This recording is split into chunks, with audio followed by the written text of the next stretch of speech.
दुसरं एक्सपान्शन जॉईंट्समध्येही पण सगळ्या भारतातल्या कंपन्या आता ब्लॅकलिस्टेड केल्या आहेत. त्याची पण तुम्ही चांगले बसवा, जेणेकरून मी आपल्याला आठवण करून देईन की मी महाराष्ट्रात मंत्री असताना जे हॉस्पिटल टू विटी स्टेशन हा एक फ्लायओव्हर बांधला. आज 28 वर्ष झाले. त्या फ्लायओव्हरमध्ये पोटातलं पाणी देखील जात असताना हलत नाही, एवढं चांगलं काम झालेलं आहे. श्रीनिवासन नावाचे कन्सल्टंट होते आणि गॅमन इंडियाने तो बांधला आहे. तेव्हा रोडच्या याच्याबद्दल, कारण हे खरं म्हणजे स्टेट ऑफ आर्ट प्रोजेक्ट्स आहेत. एका पिलरवर एक रोड खाली, त्याच्यावर ब्रिज, त्याच्यावर मेट्रो, त्यामुळे हे एकाच पिलरवर होणार आहे.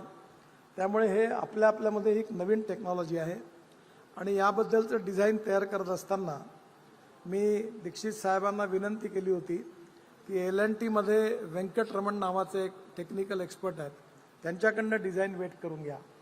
आणि त्यांच्याकडनं त्यांनी डिझाईन वेट करून घेतलेला आहे. त्यामुळे पुण्यात उत्तम क्वालिटीचे हे प्रकल्प पूर्ण होतील असा मला विश्वास आहे. या संदर्भामध्ये विशेषतः अजून एक महत्त्वाचा प्रकल्प म्हणजे शिरूर ते छत्रपती संभाजीनगर हा 15,000 कोटी रुपयाचा आहे आणि हाही पण याचा DPR प्रगतीत आहे. हाही प्रकल्प आपण महाराष्ट्र स्टेट इन्फ्रास्ट्रक्चर डेव्हलपमेंट कॉर्पोरेशनला दिला आहे आणि यामध्ये पुण्यापासून छत्रपती संभाजीनगरचं डिस्टन्स केवळ 2 तासात पूर्ण होणार आहे. त्यामुळे शिरूरपासून जर आपण पलीकडे 2 तासात संभाजीनगरला पोहोचलो तर तिथून नागपूर 2.5 ते 3.25 तासात, म्हणजे 4.5 पावणे 3 तासात नागपूरला जर गेलो तर कदाचित विमानाने जाण्याची गरज पडणार नाही. एक 15 दिवसापूर्वी मी आणि उत्तर प्रदेशचे मुख्यमंत्री योगीजी आणि राजनाथ सिंगांनी कानपूर ते लखनौ आम्ही एक्सप्रेस हायवे बांधला आणि मला कल्पना होती की इतकं कमी होणार नाही, पण आम्ही जेव्हा उद्घाटन केलं आणि लखनौत येऊन पोहोचलो तर आम्ही 22 मिनिटात कानपूरवरून लखनौला आलो. त्यामुळे मला विश्वास आहे की हा पुणे ते छत्रपती संभाजीनगर देखील प्रकल्प मोठा आहे आणि दीक्षित साहेब त्यात काही अडचणी आहेत. आता मुख्यमंत्र्यांशी पण मी बोललो, आपण बसून त्याच्यावर मार्ग काढूया आणि हाही प्रकल्प दादांच्या वेळी त्यांच्या ह्याच्यात त्यांनी पूर्ण आपल्याला त्याच्यातही ते कन्सेशन दिलेले आहेत. ज्या प्रकल्पाचा उल्लेख आता आदरणीय उपमुख्यमंत्री सुमित्राताईंनी केलेला आहे तो म्हणजे नाशिक फाटा ते खेड हा 30 किलोमीटर आहे. 8,000 कोटी रुपयाचा प्रकल्प मंजूर आहे.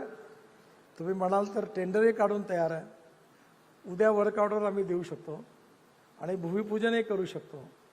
अडचण एकच आहे की तुम्हाला माहिती आहे, आता तुम्ही सरकारात आल्यामुळे कोणीतरी under secretary, joint secretary file फिरत असताना काही ना काही कोंबडे मारतो.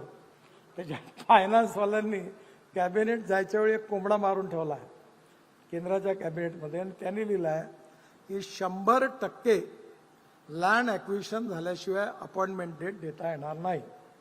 आणि हे लँड ॲक्विजिशनचं काम महाराष्ट्र सरकारकडे आहे. देवेंद्रजींनी त्याकरता परवा मीटिंग पण घेतलेली आहे आणि आत्ताच मला कलेक्टर पुणे यांनी सांगितलं आहे की त्यांनी जवळपास पूर्ण काम करत आणलेलं आहे आणि म्हणून 90 कोटीचं फक्त लँड ॲक्विजिशनचं ते आहे. त्यांनी जर केलं तर तुम्ही म्हणाल त्या दिवशी 8 दिवसात 10 दिवसात मी पुन्हा एकदा पुण्याला येईल आणि आपण या कामाचा शुभारंभ करूया. हाही पण प्रकल्प 8,000 कोटी रुपयाचा